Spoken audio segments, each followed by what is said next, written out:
Can we settle down for bridges and tunnels?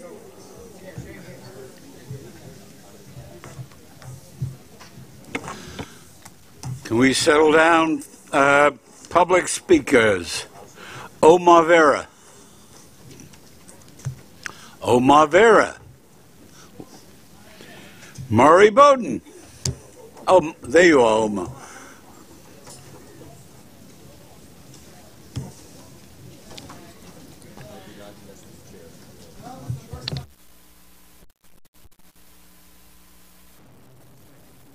All right, there, that's good. All right, so this is the first time I'm actually speaking at Bridges and Tunnels, and glad you're chairing this committee, Chuck. I've heard you make great deeds, giving your opinions and facts at the MTA boards over the years. I appreciate that. All right, so first things first. I would like to call for the elimination of all tolling at the Cross Bay Bridge because it's within Queens. And because it's within Queens, it's within not just a borough, within the county, a legally recognized county here in New York State. And because of that, like all the crossing there should be free. After all, it's not fair for the residents of the Rockaways that the only landway out without crossing like tolls is through Nassau County, just to get back to the city. So therefore, I suggest that that this committee ought to push a resolution eliminating all tolling on the Cross Bay Bridge and handing over every like the entire bridge to DOT so they can handle it. You can have all of the bridges, just give Cross Bay to the city. All right, that's my opinion. Second, thanks for presenting cashless tollings on basically all the facilities that Bridges and Tunnels uses, because, like I said, not everyone has the cash, and not everyone needs to like pay has the capacity to pay everything all at once. So it's good to just mail them the bill. You know, just tell them this is what you owe for using our facilities, and there you go. And of course, with that said, I think that will be the way forward. And one more thing, Chuck. You said this morning regarding the Metro North Committee. You said England. Actually, the whole country is the UK. England's just one of the parts. Thanks for this geography. But thank you all for your service, and see you around.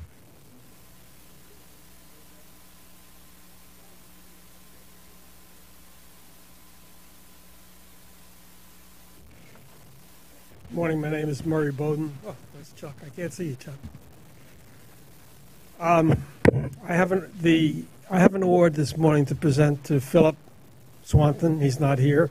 The Concerned Grandparents Excellence Award presented to Philip Swanton, PE, Deputy Chief Engineer, MTA Bridges and Tunnels, September 2017. At the Whitestone Bridge exit in Queens, he designed an exit with barricades, with poles in the middle, separating the traffic, going to LaGuardia and Cross Island. It's excellent. It crystallized a change that needed to be shown to be effective. So for that, he gets the implementation of it has become a different problem. Beyond where those barricades are two sets of guide signs that say, go this way to LaGuardia and go this way to Cross Island. But the problem is, once you've put those barricades up, you can't use the signs. So the signs have to be removed. The second sign, the first sign belongs to you, by the way. The second sign belongs to New York State DOT. How you now are required by issues of safety to create a new way of dealing with a safety issue. DOT is wrong in having that sign there. I have seen drivers cut across the grass. They've broken the things down, those poles down. Now, you need to create the system or the way to say New York State DOT is wrong. A very difficult proposition. But it has to be done. You cannot create a situation where you put people at risk. because people cutting across the grass there. It's crazy. It's like crossing a brick wall. You're not supposed to do it. Now, how do you create a new situation to solve a problem in a new way? This morning, I recommended the firing of the president of Metro North and the firing of Long Island Railroad because they don't get it. They're breaking the law in major ways, and nobody's been able to stop them. Transit, because of Fast Track, changed their thinking. They changed the culture of the agency. You have to change the culture of this agency in learning that things are different. I had the book, Thomas Friedman's Thank You for Being Late, describes the change when the iPhone came in. It changed everything. Partly, you've got the exit right with the right things on the ground. Now the implementation is extremely difficult. You're creating a new way of doing business. You have to do it. It's required. You're going to have to deal, and Polly, Roger knows about this. I've worked with him, and you are going to have to bring him into this, creating a new way of dealing with it. He's very good and he listens very well. But you're creating a new system, and it has to be done. Safety requires it. I don't know who to give this to.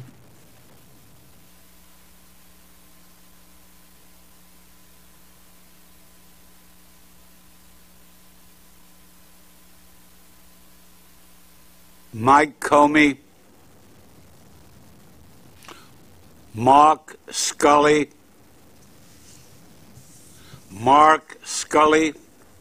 Liz Marcello. Good afternoon. I am Liz Marcello, Campaign Director for Reinvent Albany. We advocate for more transparent and accountable state government, including state authorities like the MTA. First, I want to thank you for your service. Reinvent Albany appreciates that you, the MTA Board, are volunteers and are given large amounts of complex policy and budget information and that you must review on your own. That said, this board has a fiduciary duty to the MTA and the people of New York to fully examine and understand the matters before it, and to be fully informed before approving contracts and spending. Being fully informed means that the MTA Board should know the total cost of projects and establish project budgets. But does it? To date, this committee has approved $47 million of spending for tasks related to building and installing decorative gateway towers at entrances to bridges and tunnels. However, gateway towers do not exist as a single project and do not have a single or individual budgets. Further, in June board materials, gateway tower tasks were budgeted at $20 million and in September at $47 million. How much will these towers ultimately cost the people of New York? $75 million? $100 million? Does this committee actually know? Earlier this month, Reinvent Albany filed a complaint with the authority's budget office, asking that office to determine whether the board of the MTA has fulfilled their fiduciary duty in matters related to the New York Crossings Initiative. We asked whether this board fully examined and understood what it was funding before approving contract amendments for gateway towers, and questioned how the board can approve large expenditures without having a total final project budget target. Additionally, we asked the ABO to investigate whether the MTA board and staff approved contracts related to New York Crossings in a manner that is consistent with the MTA's own procurement rules. Specifically, did this board and staff follow Article 3, Part B5 of the rules, which requires a resolution by the board when a rider is made to an existing general contract and a determination by the board that includes the reasons why it is in the public interest to amend an existing contract instead of securing a service or product through a competitive process. Lastly, we asked the ABO to look at MTA's dubious practices of describing generations of contract amendments as competitively awarded. Our complaint uses the tens of millions of gateway towers expenses as a mere example of tasks that have nothing to do with the original contract requirements. We filed this complaint because we believe there is something fundamentally wrong with how this board approves contracts and expenditures. You vote to approve contracts without setting a budget for New York Crossings or its component costs, including the decorative gateway towers, which have already cost $47 million and yet have no cap. Thank you.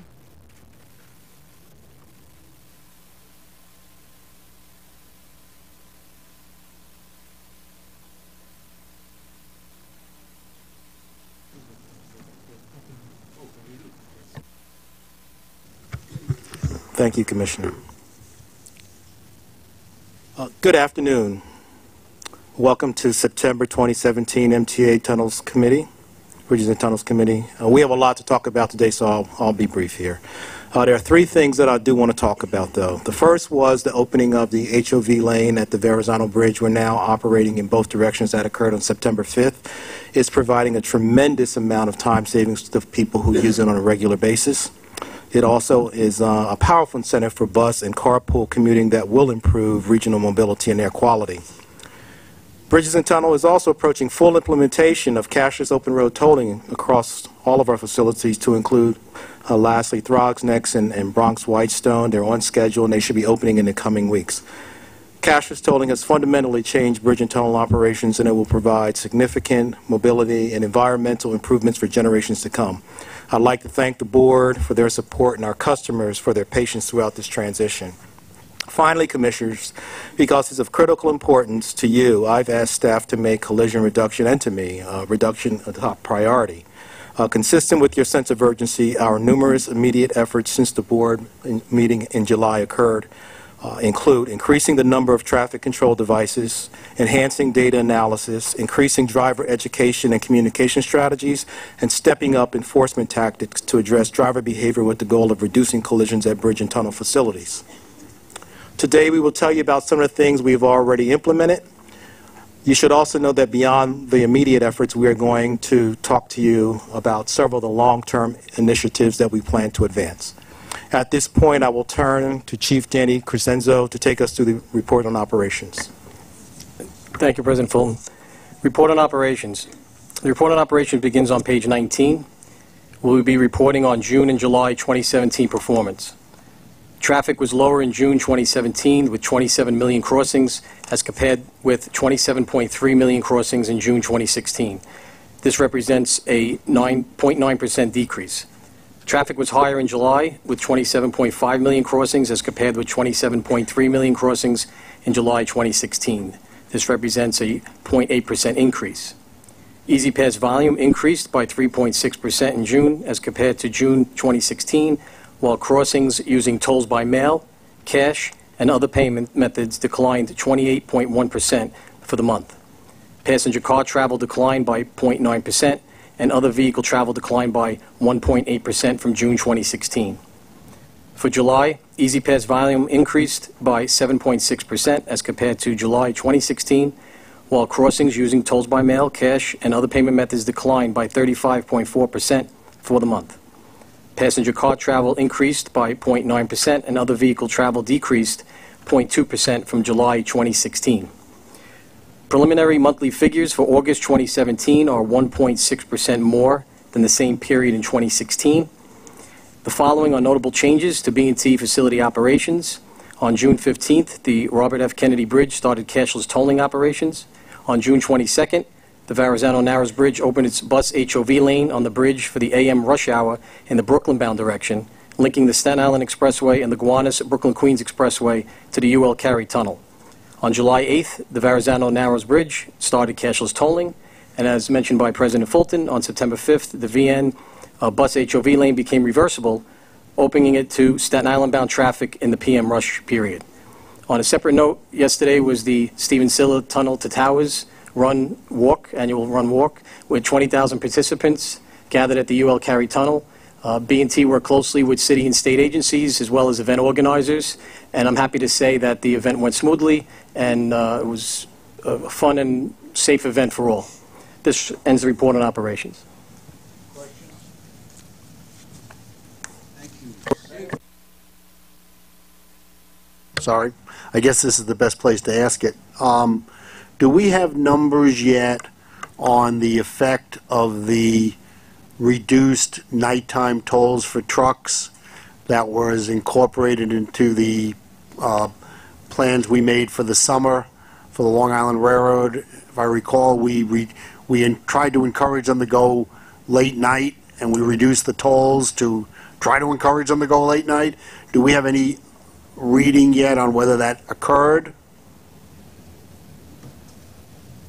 We do. As opposed to talking off the top of my head, I'll turn to Tim.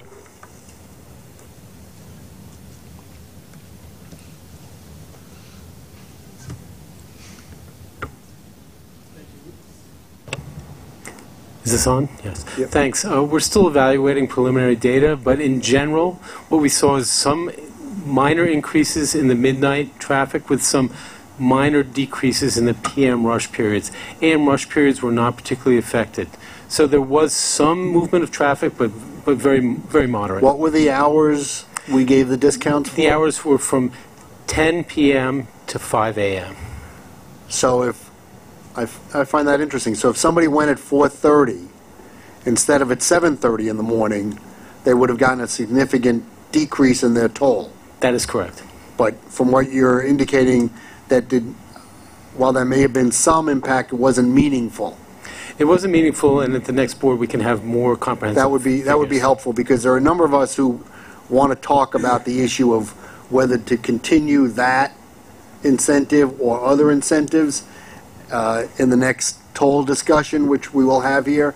And I'd be very interested in seeing what, if any, impact that had, because it's interesting. I'm sure there's a difference, and I'll find it. The fare reduction we gave to Long Island Railroad customers to go to Atlantic Terminal significantly was used by lots of people in the report we got this morning, but obviously truckers are different than regular people, or for whatever reason, and don't see the toll as a reason to change their normal transportation behavior. And I find that interesting, but I'll await the full report and then we can have a fuller discussion. Thank you. Commissioner Trottenberg. I'm interested to see the results too. Can I just add also, in addition to what we saw in terms of changes in time of day that the trucks were traveling, what the revenue impact was as well? You can give us that data too. Absolutely, that would be part of the Thanks. analysis. Anyone else? Okay. Safety. The reports on safety starts on page 56 and highlight our most important lagging and leading indicators shown on the top and bottom tables. The report represents 12-month rolling averages that compare year-over-year performance for key safety indicators. Improving customer safety has been a major B&T organizational focus. I will report on the latest performance metrics, and Pat Parisi and Dan DiCrescenzo will provide updates on safety initiatives and enforcement actions designed to improve B&T collision rates. The customer collision rate for the most recent 12 months ending June 2017 was 8.43, an increase from the 8.16 rate for the same period ending May 2017 and the 6.67 rate for the same period ending June 2016. The 12-month average for injury collisions decreased to 1.02 for June 2017 from 1.09 in May 2017 and is higher than the 0.97 rate for the 12 months ending June 2016. The customer collision rate ending July 2017 was 8.42, a decrease from the 8.43 rate for the same period ending June 2017, and an increase from the 6.82 rate for the same period ending July 2016. The 12-month average rate for injury collisions decreased to 0.98 for July 2017 from 1.02 in June 2017, and is higher than the 0.95 rate for the 12 months ending July 2016. At the committee's request, additional customer safety information has been included in the July safety report starting on page 59. The first chart is a year-over-year comparison of monthly collision rates for all B&T facilities. The total collision rates decreased in July 2017 to 8.14 compared to 8.32 in July 2016. This breaks a 22-month run of year-over-year increases. Collisions with injuries were lower on a year-over-year basis in both June and July. The second chart provides year-over-year changes of collision rates by facility. There are year-over-year increases in the 12-month average total collision rate at every facility, but the collisions with injury rates have decreased at 3 of 8 B&T facilities. The Robert F. Kennedy, Verrazano Narrows, and Throgs Neck Bridges. Chart 3 shows total collision rates by month and facility for the past 13 months. There are significant seasonal patterns and monthly fluctuations in the data, but the most significant contributions to B&T total collision rate increases have been from Robert F. Kennedy, the Verrazano, and the Whitestone bridges. The analysis of safety performance by facility demonstrates the divergence between total collision and collision with injury performance, as 2 of the facilities with significant total collision increases are also experiencing collisions with injury decreases. This pattern is consistent with lower speed collisions, and this finding is a guiding element in our remediation efforts.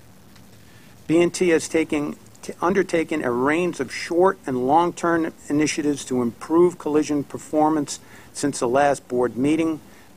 Immediate measures taken include modification of construction project traffic changes to increase channelization and soften pinch points. Safety improvements requested by board members have been implemented, including line striping and signage that provide specific fine amounts for safety-related traffic summonses. Targeted enforcement strategies to focus on changing driving behaviors in collision-prone locations. B&T is also undertaking the following strategies to institutionalize safety improvements to provide long-term performance improvement. Safety management systems, which will provide for a consistent process to evaluate how assets and activities can have a positive impact on collision rates. Use of technology to better visualize safety data to enable more effective identification of collision clusters and trends. A third-party study conducted by Texas Traffic Institute, which will validate local and regional collision trends, in addition to field assessments, to identify conformance with MUTCD guidelines. Smart signage to notify customers of real-time roadway conditions and hazards. I will now hand over to Dan DiCrescenzo and Pat Parisi, and I will provide information on specific collision mitigations. Dan? Before we do that, if I may, I was remiss, we did not have a motion to adopt the minutes. Can I have one? So moved. Second? Discussion? Favor? Opposed? Abstention? Done. My apologies. Before the team begins, I'd just like to open with a couple of comments. One of the things we wanted to do here is give you some visuals as it relates to the immediate actions that we have taken thus far, recognizing that, you know, they're going to require some longer-term solutions, but we wanted to make sure we show you some of the stuff that we've done to date. Thank you. Good. Okay. In this presentation, Bridge and Tunnels will talk about our collision mitigation measures that were put in place throughout the summer. Following the direction of President Fulton, we focused on the facilities which were driving up our collision numbers and applied collision mitigation measures in areas based on collision data, apparent contributing factors, and trends. To look at this process on a month-by-month basis, in June, 7 of the 9 facilities saw an increase in collisions when compared to the same month last year.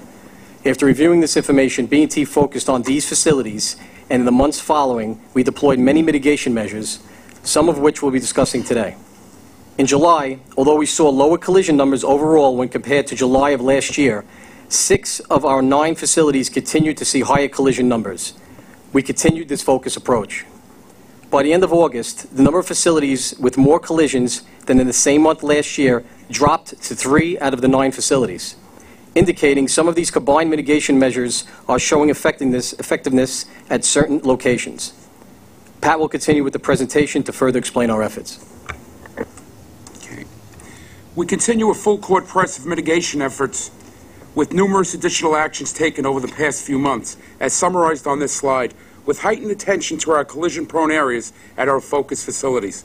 The efforts are broken down into 3 focus areas: customer communication, delineation of pavement markings, as well as unsafe driver behavior through the use of enforcement.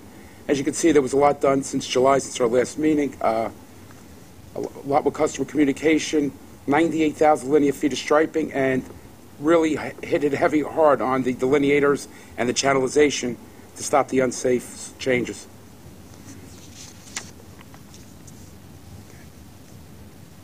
The first picture to the left is mitigation to address the collisions at QMT Manhattan Exit, North Tube. As you can see, a solid line and widened lane was put into action. Early results show this collision-prone area went from 12 collisions in June to 1 collision in July, and we're going to continue to monitor that. The next picture displays word pavement markings on the Verrazano Bridge upper level eastbound, one of our collision-prone locations. We want our customers to be aligned well in advance into the appropriate lane for their destination to avoid lane change collisions. So you'll see there, when we have it up through the entire bridge every so often, it keeps repeating that you're in the right lane. We have deployed additional yellow warning signs. Be prepared to stop at locations that incur frequent stop-and-go traffic or are subject to backups from off-property delays, as with the example of the southbound Bronx-Whitestone Bridge at the Whitestone Expressway CIP. So we'll get that backup, and then all of a sudden you'll get a rear-end collision there.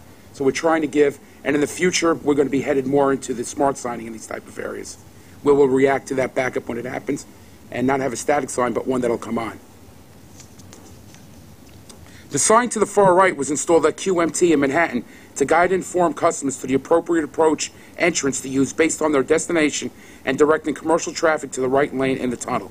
This will get people better aligned who are looking for local lanes. It'll keep our commercial traffic in the right lane. We try to get them aligned in Manhattan and not have this change over on the Queens Plaza. Next. To supplement our overhead VMS and fixed signage, we have deployed portable VMS that can be relocated to changing conditions at our facilities. Collision-prone areas with frequent stop-and-go traffic are outfitted with these portable VMS with a "be prepared to stop" or "sudden stops ahead" message. At the Verrazano Bridge, as well as other facilities, we are using fixed overhead VMS to provide safety messages, as well as real-time information to our customers.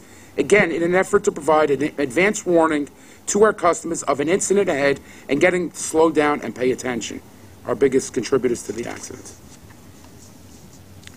B&T, the next slide. B&T has added additional directional pavement markings indicating interstate route numbers at the Bronx-Whitestone to guide our customers and reduce unsafe lane changes approaching southbound Cross Island Parkway, Whitestone Expressway split. In addition, word pavement markings have been added to guide our customers as well. The 2 pictures to the right show the use of delineators to channelize lanes further back to prevent lane change collisions at the same Bronx-Whitestone Cross Island Parkway exit ramp and also at the RFK Major Deegan Bruckner Expressway split, both collision-prone areas. With RFK in full ORT by mid-June, the decision points on the toll plaza were removed, and these combined with other mitigation measures such as shown in the picture to the right resulted in reduced collisions at the RFK for July and August versus last year. So we ended up with better rates in that area as we proceeded. Okay. Okay, next slide. Additional delineation was added to the Throgs Neck Bridge at the southbound Harding Avenue entrance to combat unsafe lane changes as shown in these 2 pictures. This and other combined efforts resulted in the Throgs Neck Bridge lowering its collision totals. Actual raw number collisions, June had 48, July 36. We got August down to 32. Now we're going to ORT, so this will be a whole different. But meanwhile, managing those 3 months, and next, Dan DeCrescenzo will take it on driver behavior. Thanks, Pat. Per previous discussions with this committee, we have followed through with the design, fabrication, and installation of these signs that you see here that convey the fine structure of certain offenses that lead that often lead to collisions at our bridges and tunnels. On the far right is an example of one of the signs affixed to the Verrazano Bridge.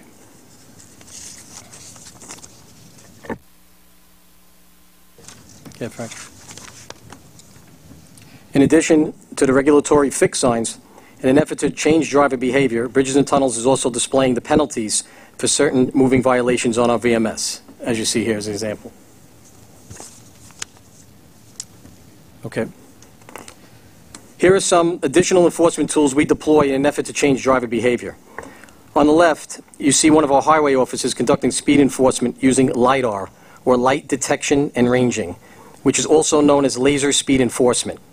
We also use radar, either vehicle-mounted or handheld, as well as pacing vehicle to vehicle with trained highway officers. On the right, our commercial vehicle safety units conducting truck inspections. TBT also works with New York State DOT, New York State Police, NYPD Motor Carrier Safety. Not only are we trying to protect our infrastructure from overweight or otherwise unsafe vehicles, we are also creating a safer environment for our customers who use our facilities.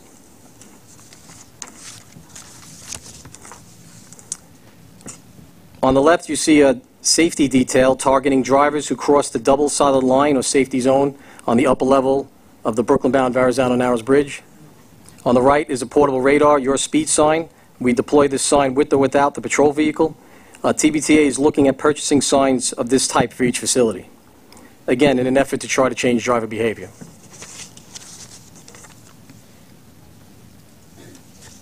This is my favorite slide.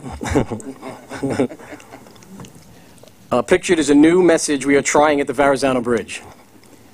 They shot down Captain Kirk warp speeds for the Enterprise. They wouldn't let me put that one on the sign. And you'll take this one down for the marathon. And we'll take one, yeah. Yeah, that won't work for the marathon. Just like the city's Vision Zero, your choices matter, or signs you see around our region such as put the phone down and just drive, B&T is trying to change driver behavior by displaying safety messages in a more creative way. In coordination with our engineering department, we have started using this type of messaging to bring attention to safe driving practices. And in conclusion, moving forward, again, taking a focused approach, B&T is currently targeting the 2 facilities in August with the highest increase in collisions. In addition to our weekly, monthly, and quarterly reviews on collisions, we created 2 subcommittees.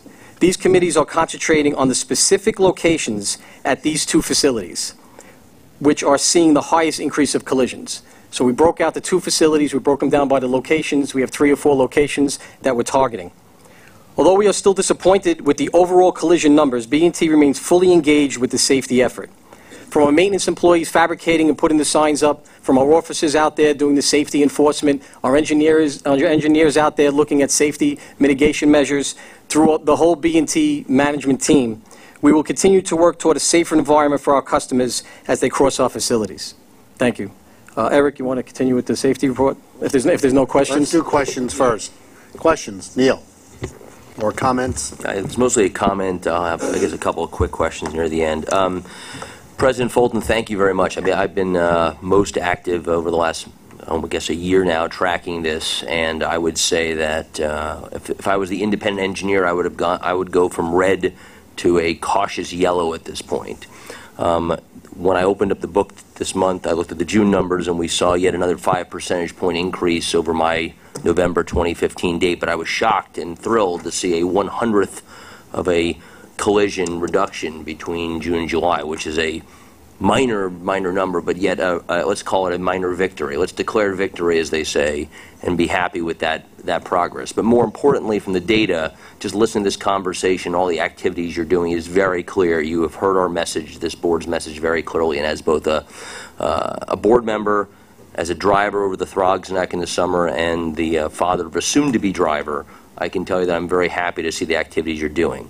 A couple of points. One, I do appreciate page 61 and seeing the individual crossing data. That is something we asked for, and you delivered that. And as a board, I can tell you that we all appreciate when we're actually listened to. That is a rare and appreciated activity. Secondly, it would be helpful, instead of seeing an amalgamation of mitigations, I would love to see, in the next time we do this conversation, to see mitigations by facility, as I assume they're different, and just seeing it all as a pastiche is not as helpful. And then finally, the The Texas something institute was mentioned. Erica, maybe you were mentioning it. We've asked before, and Polly's actually been the only one to be able to deliver some sort of competitive statistics, if you will. It would be useful to understand, I don't mean competitive really, but other organizations nationwide and regional. It would be useful to see comparative statistics so we can understand whether our behavior, our situation is unique to us or whether we're part of a general trend. I know you, Cedric, and your predecessors in the past have suggested that cell phones have been the reason for much of this, which is obviously a common occurrence. Polly's anecdotal commentary at one board meeting was that that was actually not the case, so seeing the Texas data would be helpful. So again, thank you. They're compiling that now, so wonderful. We're open to have it. Again, thank you very much. Appreciate it. Veronica? I was, much like Commissioner Zuckerman, really glad to see a lot of the measures that were put in place. I noticed one of the signs, and I know the signs are regulated by FHWA. I noticed one of the signs mentions unsafe crossing and 0.3 points. And I've also seen signs that say crossing the double line is prohibited. Do we have any of those signs? And I ask because though the unsafe language is endorsed and sanctioned by FHWA, that's somewhat subjective, right? What someone deems unsafe or safe is dependent on the driver making the action or making the move. So can that be reinforced with the double line language, whatever that language is? If there's a double solid line, by law, if they cross the double solid line, they could be summoned for disobeying pavement markings. And we also have signs, depending upon which facility. I'm not sure which facility. I think the one we showed was the Verrazano. Yeah, Staten Island has it all the way from the Staten Island Expressway right through our property. Warnings about crossing the double solid white lines. Commissioner, if I understood your question, it seems as if you're looking to specificity of language with regard to the infraction?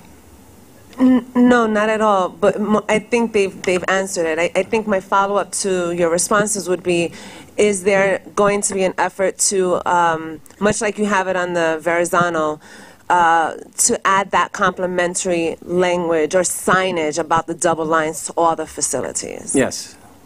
Thank you. Do we have enough evidence yet to suggest that open road tolling is reducing crashes because there's less lane changing, because it doesn't matter what lane you're in? Is there any evidence to that yet? You know what? Right now, we have limited data, as it's just been happening this year, but it's showing right now, without the Verrazano numbers in it and the last two facilities, that we're running at about 4% reduction at those facilities overall for this year. It'll be interesting to see, though, when this is all done and we get that data, we'll report back. But we're starting to track. How far, mileage-wise or feet-wise, in advance of what was the toll is the sign that tells you it's open road tolling? Well, when you approach the facility, go ahead, Dan. It depends which facility, but it's on the approach to the facility. It's usually depending upon where the gantry is also, because the RFK is a little different than the Verrazano. It's a little different than the tunnels. So it's prior to the gantry. I'm not sure of the feet away from it, but all the signs are similar in that it lets the person know that they're coming up onto a toll. So it's as you're approaching the toll area? The gantry, right, the tolling zone. Okay, thanks. I can only tell you, having driven back from Westchester Saturday afternoon, I'm glad we're not counting near misses. Because I must have seen 5. I come down where 95 comes in. From there, I must have seen 5 near misses from people trying to get over because there was an accident, and this is human nature. I'm not okay. There were 2 accidents on the Cross Island Park on the Bronx River Parkway coming south, and there was an accident on the Cross Bronx going east. So people were held up for all that period of time. So their assumption is as soon as they got to where they could go, they were going 70 miles an hour. It's human nature. We all have done it, okay? And then, of course, the people coming in from 95 are going from where they are over to the cash lanes. There are still some people who don't have easy pass. And I must have seen, and this is Saturday afternoon at 3 o'clock, in a beautiful day with no distractions, 5 near misses. And I said, boy, I'm glad I got through. But it's shows you what happens. Some of it is you can prevent, and some of it We are the creature of other people's activities. And when there's an accident, people get up, because we were on the Bronx River for a half hour, just sitting there because of the accident. Once you get past that, it's like, oh, I'm going to make up my time. I'm going 90 miles an hour. And it is what it is. But you guys are doing a great job. We appreciate the tremendous achievement so far, and I look forward to, I think, as we all do, the comparison with open road tolling and the differences. That, you know, it will be very instructive to see how that impacts everyone, notwithstanding all of this, which is essential no matter what. Whether it's open road tolling or not, all of these measures are absolutely essential in that regard. And we'll get better data now as the big facilities are coming on, and then we'll start. Yeah. With the early indication is looking good, but the heavy hitters are now coming on. All right. We continue the safety report? Yes, sir. Okay. The following is employee safety information for June and July 2017. The 12-month average employee lost time injury rate remained at 7.9 injuries per 200,000 work hours in June 2017, the same rate as reported in May 2017. This is higher than the injury rate of 5.9 for the 12 months ending June 2016. The 12-month average employee lost time injury rate decreased from 7.9 in June 2017 to 7.3 July 2017, and is higher than the rate of 6.5 for the 12-month ending July 2016. We are continuously monitoring incidents to identify trends as we transition from toll plaza environment to ORT, and recent safety performance has been positive. The good news, from June to August 2017, B&T reduced its lost time IOD rate by over 50% compared to the same period in 2016. The 12-month average construction injury rate increased from 1.87 injuries per 200,000 work hours in June 2017 to 1.91 in July 2017. This is slightly higher than the 1.88 rate in the 12 months ending July of 2016. And this ends the safety report. Any other questions on safety? If not, we'll move on to ET-Pass report. Oh, I'm sorry. Okay, go ahead. Okay. Customer survey, I'm sorry. The customer environment survey begins on page 44, and some highlights for the second quarter are B&T striped 167,409 linear feet of roadway in the second quarter of 2017, as compared to 164,577 linear feet striped in the same period 2016.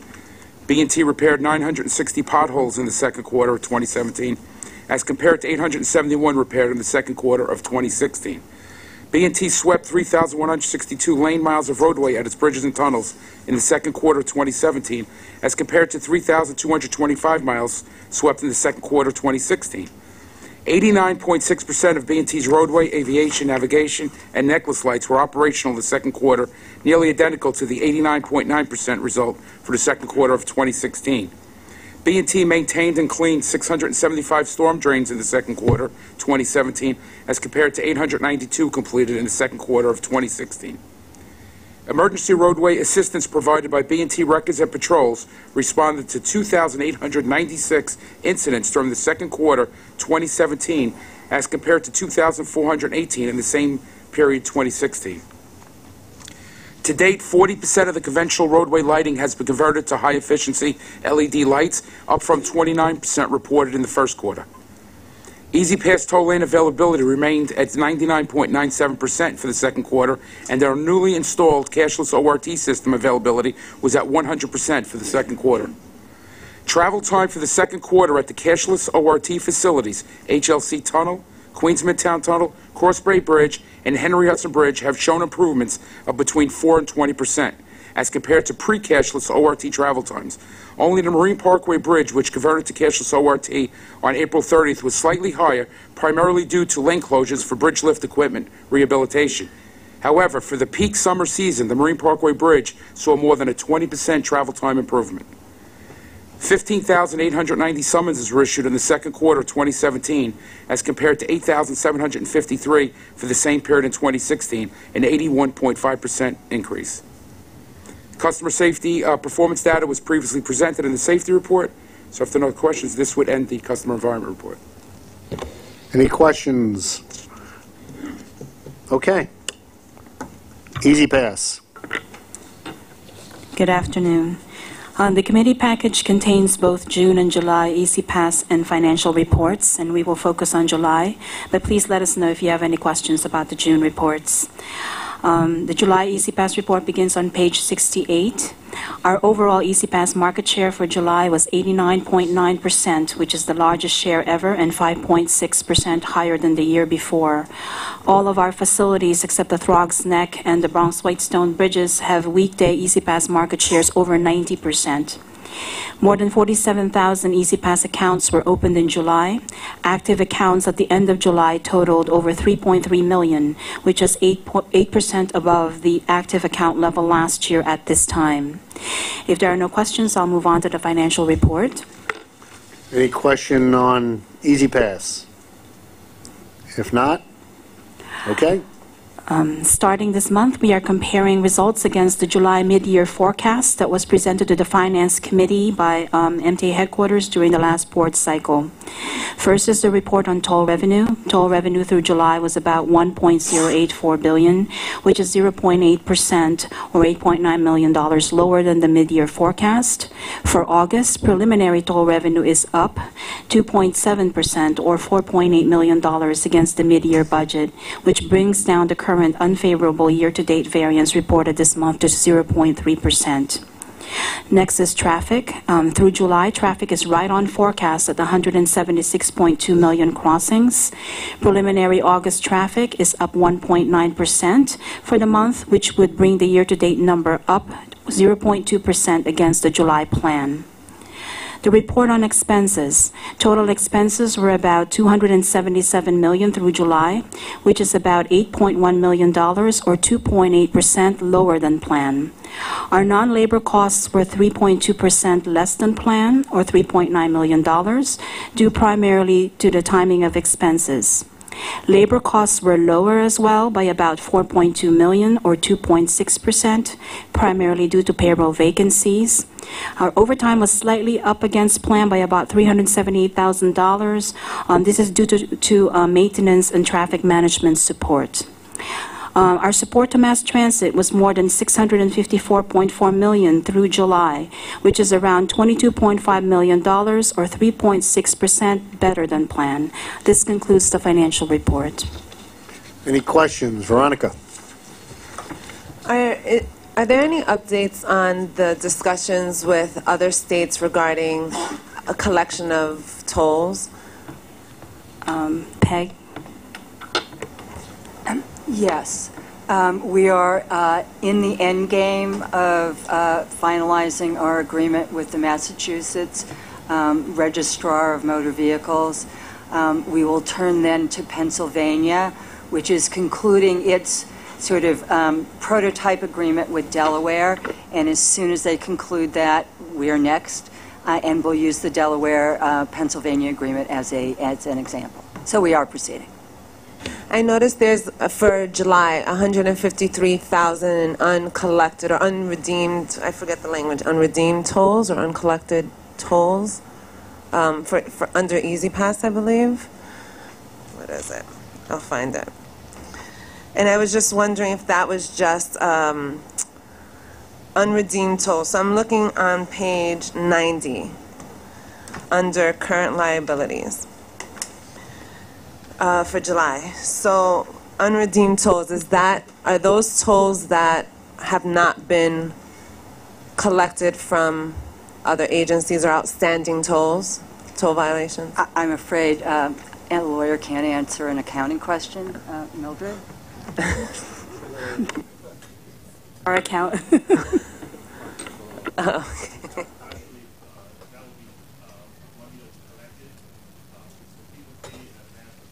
Right. People pay in advance for tolls, and so until they use the toll, that will be the amount that was paid in advance. Right. It's Easy Pass is a prepaid program, so that's. So I guess following up on the commissioner's question in a different tact, when will we have information from other than the Henry Hudson with regard to toll collection on open road tolling in relation to how many people have not paid and how long it took us to collect from them and all that kind of good stuff. I know we've had reports from the Henry Hudson, but obviously the Henry Hudson and many of the other facilities are different in regard to the demographics, so I'm sure we'd all be interested in when we may be able to start getting that type of information. I know it doesn't happen automatically, it won't happen in 1 month, but at some point, that's the type of information we're going to want to see. Right. So last June, Peg Terry and myself presented to the committee preliminary results at the tunnels. Right. And at the Henry Hudson. And they were, the tunnels were tracking very similar to the Henry Hudson, meaning the amount of violation fees that we were collecting was more than offsetting the the tolls not collected. So that was looking. So we're actually making money. A little bit, in a sense, yeah. But we've looked at it through July, and that trend has continued. We have very preliminary results at the Rockaways because they didn't go on until April 30th. But the first 3 months look strong there as well. So we're really encouraged. You know, the big story is when the RFK. Right. You know, right. But so far, all the facilities that are online are tracking very well. Okay. Thank you. Okay. Mr. Chair? Yeah, oh, I'm sorry. Go ahead. I'm sorry. That's okay. I have a question that is not germane to the contents of today's committee meeting, but is certainly germane to the finances, and since we're in the financing section, I'd like to ask. So one of the speakers brought up a memo that was sent to the authority's budget office in her comments. It's something that has alarmed me. The position that they have taken and the concerns that they have raised have alarmed me as a member of this committee. And in fact, it caught my attention because I asked a similar question in July about the architectural enhancements and specifically, quote, the towers. Mr. Fulton, I'd like to know if you have some commentary in response to that, specifically around two points that were raised in this letter. One being the total amount of these towers. The second being that they are not, they being the towers, are not specifically noted, marked, identified as such in the committee books. And that's something I actually did notice, which prompted my question in July when they were present in the committee books. So if you wouldn't mind just taking a brief moment to comment on, it was a quite lengthy letter, but particularly to those points, the point of the total costs of these towers, and then secondly, moving forward, how they might be specifically addressed in committee materials so that they are easily identifiable. As you know, I'm relatively new here, and so when you had sent the letter in July, it really was the first opportunity that I had to look close. But there are lots of details there, and this is what I know. The entire program is $501.7 million. That's the entire crossing program. And involved in that was the work specifically for ORT, as well as work for plaza modernization and just the cleanup of the whole area. In certain instances, the infrastructure incorporated the ORT equipment as well as, I'll call it, improvements. And in separate cases, it was about structure around the ORT equipment. What we read in the newspaper and what we just heard quoted was about $42 million have been associated with the towers to date.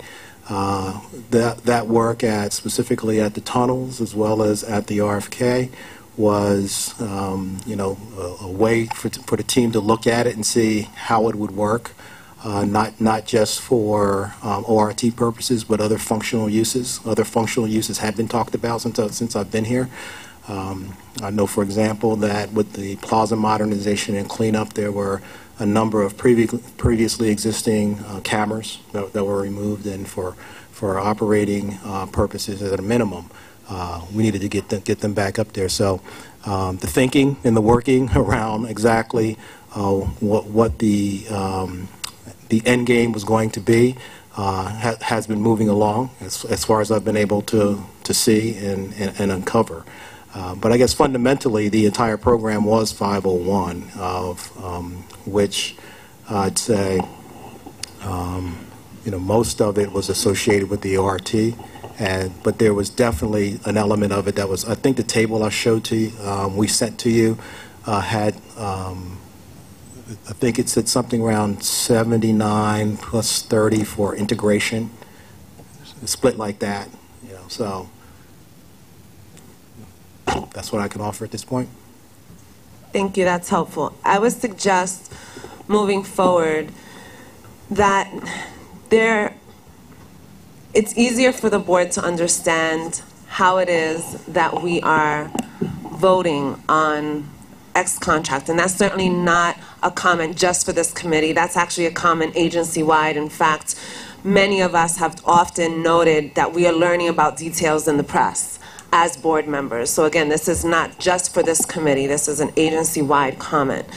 But it is difficult for us oftentimes, and I think it's come to light in two instances with two separate memos or requests of the authority's budget office to look into the contracts that are awarded by this committee and then subsequently the full board.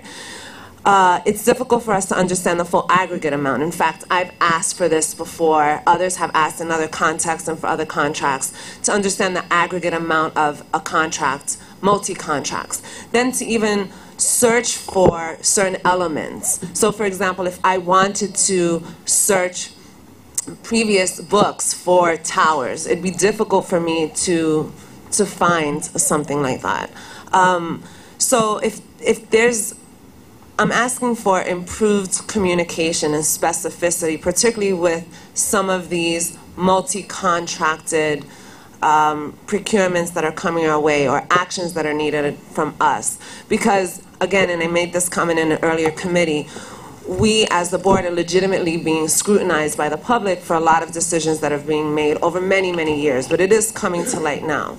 And anything that you and your committee can do to improve communication for us so we are better, we can ask better questions, we are better versed, and we are not blindsided by press reports either that we voted for things that we didn't legitimately understand. So if we can work better toward that and discuss what that could look like, I'm happy to be part of that conversation, but I do want to state it publicly now. Understood. And don't think you were being singled out. We started the meeting, it started at 8:30 this morning on basically the same issue with regard to Metro North, where there was a confusion, I guess is a nice word, as to what was or was not in a specific procurement.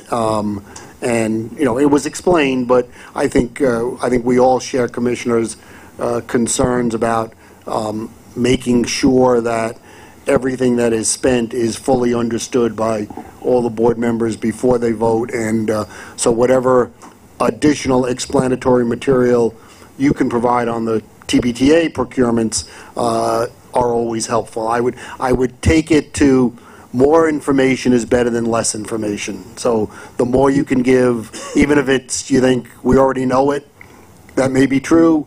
If it's there, it's a lot easier to then go back and find. So that would be the only concerns I would think would raise. Is that a fair statement, Veronica? You're welcome. Polly? Yeah, I actually think, I mean, just the woman was here from reInvent Albany, and having looked at the letter, I think the allegations in it are fairly serious.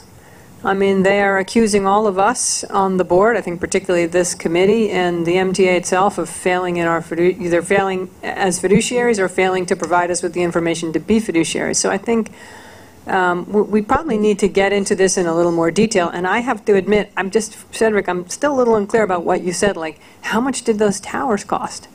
I still don't. Maybe I'm still confused about it. Maybe I shouldn't be, but I feel like I am. Having re-poured through all the materials, I still didn't feel like I could totally piece it together. And I will say at the time that we voted on those items, I certainly did not understand them to be these standalone enormous towers with what appears to be a price tag in the tens of millions. So, and I know you're coming on new. I'm not trying to put you on the spot, but I guess I am curious, like, how much did the towers cost? The information that I've seen, and I think was reported in the letter that was sent to us, shows, like I say, $42 to $47 million for the tunnels as well as the RFK. The entire program, if we were to do it around the entire authority, was about 100, but the idea was to begin with the tunnels, as I understand it, and the RFK, to get a sense of what it would take for the full implementation. So of the 501.7, which is the program, I would say the thinking was that about 100 would be available for the towers and the other structure around the ORT. But the place where it started was at the tunnels and at the RFK. So we've spent, excuse me, $42 million on Brooklyn Battery, Queens Midtown, RFK, and so there's $58 million unspent that's supposed to go for the rest of them. And if that's the case, what of the 3 facilities where they were installed, what are we looking at to determine whether, I mean, personally, I could think of a better use for the $58 million, like fixing the subways, but I don't feel like I even necessarily know enough. Yeah, I'd hate to get into the exact numbers right now, Commissioner.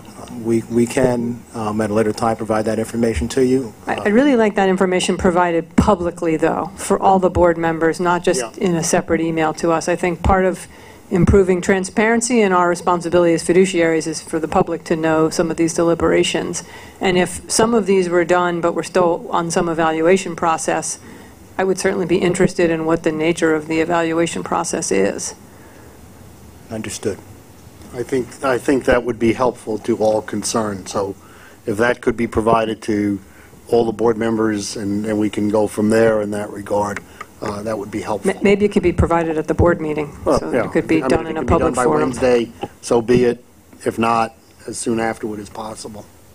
Ira, did you want to add something? Yeah, at the risk of beating a horse that's not quite dead yet, these towers were part of open road tolling. Is that no, right? I mean, what the reason why okay, let me explain something. It doesn't even there's separate contracts that the board members vote on, correct? But there's also larger projects. I mean, the capital plan has a list of projects. This open road tolling was added in later. We actually had planned to do it. We just speeded it up. I just don't remember any project in the capital program, I could have missed it, like that with these towers in it. You don't have to answer now. And I just, there's some things we see at the board as a presentation, and something like that is usually brought forth to us as a, this is a great thing, we want to do this, whatever, increase the visibility of the MTA, increase whatever. So that wasn't done. There are projects that we see the capital program, people ask questions about it, what does this include, what does it not include? I mean, I just see this as part of a project, whether it's done as part of how it's done, whether it's in a procurement we vote on. There are procurements that are let for a lot of money that we do not have to vote on. I want people to understand is that's correct, right? A competitively bid contract, I don't think the board votes on. So this could have been done anyway without the board voting on a procurement to do it. Okay, that's something, and I wish someone in procurement would confirm or deny that at some point. But I think that's something that's important, and something like this probably should have gone before the board, but because of our rules, and because it would be very difficult for the board to vote on every single procurement, it's just in the future, if there's some major thing like this, it's very visible to the public, that costs a lot of money, it probably should go before the board, not necessarily in the procurement process, but maybe before that as a project, or how that project looks. And that's my piece on this issue. Thank you. Okay. Mid-year forecast, monthly allocation, Yes. preliminary budget discussion, I assume those go together? Yes, they go together. Okay. Yes, so the package also includes these two items. The monthly allocation simply allocates the mid-year forecast across the rest of the year, and the mid-year forecast and the 2018 preliminary budget were presented to the Finance Committee this past July and were included in that month's meeting materials. So if there's any questions, I could go over some of it, but it's in there for your information. Any questions from anyone on those two items? Okay. Capital program report? Good afternoon. The report on the capital program can be found on page 111 of the book for July and page 129 for August. There were 29 commitments totaling $24 million in July and August. This compares to a planned 10 commitments with a value of $67.8 million. Year-to-date, there have been 148 commitments made, totaling $471.9 million, which is 89.4% of our $527.7 million annual commitment plan. This also compares to a cumulative year-to-date planned value of $427 million. In terms of completions, there were 2 project completions in July, none in August. These completions totaled $22.6 million. They were for structural rehabilitation of the Queens Midtown Tunnel Manhattan Plazas for $16.4 million, and plaza and approach ramp painting at the RFK Bridge for $6.1 million. Year-to-date, there have been 9 completions totaling $423.4 million. This compares to a plan calling for $124.3 million in completions. The positive variance in actual completions versus planned completions is primarily attributable to the early completion of 2 projects at the Verrazano Narrows Bridge totaling $276.8 million. There were 13 task-level closeouts in July for $50.4 million and 6 in August for $1.8 million. Through August, there have been 77 closeouts for $166.5 million. Unless there are any questions, that concludes my report. Any questions on the capital program? Carl, go ahead. Just use your microphone, Carl. It's not often I speak. No, go right ahead. Ira was just talking about awarding. Ira was just talking about the large projects that weren't bid on, that they were just what? I'm sorry. What I said was that the board did not have to approve them. If something's competitively sealed bid, I don't think we vote on it. That's what I meant. Afterward. Right, as part of the... Yeah, we don't approve a procurement that's competitively bid and sealed. I misunderstood you. Yeah, I'm sorry. I just wanted to... I think there's going to be, in view of the discussions this morning and others, I think there's going to be a review of procurement guidelines, procurement votes, procurement information in that regard. So I think that will come up as part of that discussion. But Ira is correct, and I don't think, right.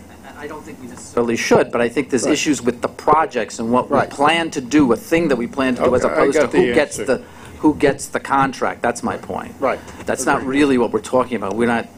We're talking about the kind of work and what is being done here. Right. Any other questions on capital program? I want to congratulate you on the Verrazano. That work looks beautiful. I hope it works as well as it looks. We can only hope. You know, the Verrazano and the Staten Island Expressway, for those of us who have to go from Long Island to south, is an integral part of the trip. And anything we can do to make it easier for everybody, let alone those of us who do it infrequently, is important. But it actually looks gorgeous, and you guys are to be commended for the work. Absolutely. Procurements. Good afternoon. Procurements start on page 147. There are no non-competitive procurements or ratifications. There are 4 procurement actions this month in the total amount of $29.451 million. There are 4 public work modifications. The first one is at the Verrazano Narrows Bridge for the remaining necessary civil, structural, and electrical infrastructural construction work associated with open road tolling in the amount of $15,850,375.70. The second one is at the UL Cary Tunnel for the demolition and replacement of the Moore Street pedestrian overpass in the amount of $10,325,000. The third is at the Bronx Whitestone Bridge for revisions associated with the installation of open road tolling in a negotiated amount of $1,898,486.77. The fourth and final modification is at the Verrazano Narrows Bridge to reconcile contract items and add additional items of work in a negotiated amount of $1,377,456.25. As I previously stated, the total amount committed under these modifications is $29.451 million. Unless there are any questions, these procurements are described in detail in the enclosed staff summaries. Any questions on any of these items? If not, motion to approve. Is there a second? All in favor? Aye. Okay.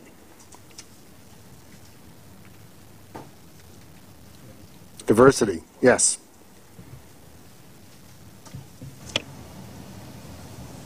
Good afternoon. MTA Bridges and Tunnels second quarter diversity report begins on page 157. The workforce data, new hires, EEO complaints, and dispositions are summarized as follows.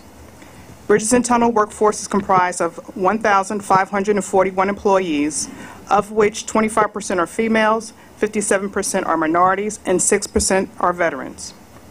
Bridges and Tunnel hired 126 employees, of which 59% were females, 80% were minorities, and 2% were veterans. The Bridges and Tunnel EEO and Title VI caseload included a total of 15 EEO complaints, citing 26 separate allegations.